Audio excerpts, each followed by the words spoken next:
Mirai is the new Mamoru Hosoda film. I saw this at the Vancouver International Film Festival. I was able to get some last-minute tickets with a friend. This will be his fourth movie that he's sort of feature film written. He didn't write The Girl Who Leapt Through Time, but I've seen all of his other ones. I've seen that one, and I've seen Summer Wars, I've seen Boy and the Beast, and Wolf Children. So this is his new film. It's called Mirai. Mirai means future. It's the name of a little girl in the story. This story is about a young couple who have a dog and they have a house, and they remodel the house because they're having a baby. The child grows up. His name is Kun. He's a little boy, and he gets the love and affection of both parents until mom gets pregnant with the second child, Mirai. And he doesn't understand why mom and dad won't pay attention to him all the time. What happens is the mom wants to go back to work, so she's trying to train dad to take care of the child while he works at home. So they have their hands full. And Kun gets really jealous, and he doesn't understand why, because he's only 4 years old. He's a bit of a brat. So the house that they live in is uniquely designed to have a backyard in the middle of the house.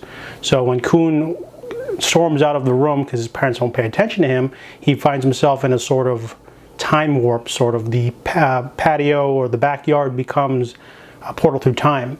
And the first time he goes through, he meets a humanoid version of the dog, Yuko. And Yuko pretty much explains to him the concept of jealousy. Yuko used to be the one that got the most love and affection, but now that the family has 2 kids, he gets the crappier dog food, and he teaches Kun a life lesson.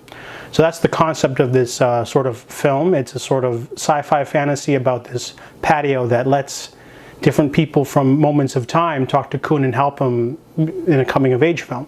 So the second time, his sister, who is now bigger, needs his help to do something, and then he also meets his great-grandfather. He also meets himself.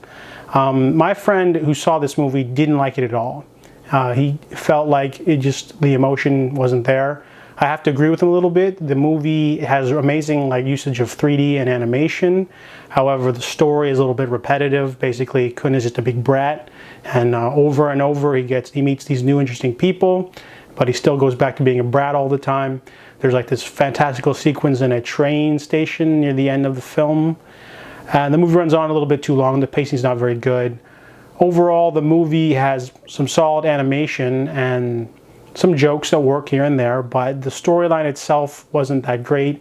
It's basically just about Kun sort of being able to go into a sort of virtual reality of their own family tree. That's pretty much the concept of the movie. I don't consider this one of his best films. My favorite Mamoru Hosoda is probably Summer Wars. This film is only okay though.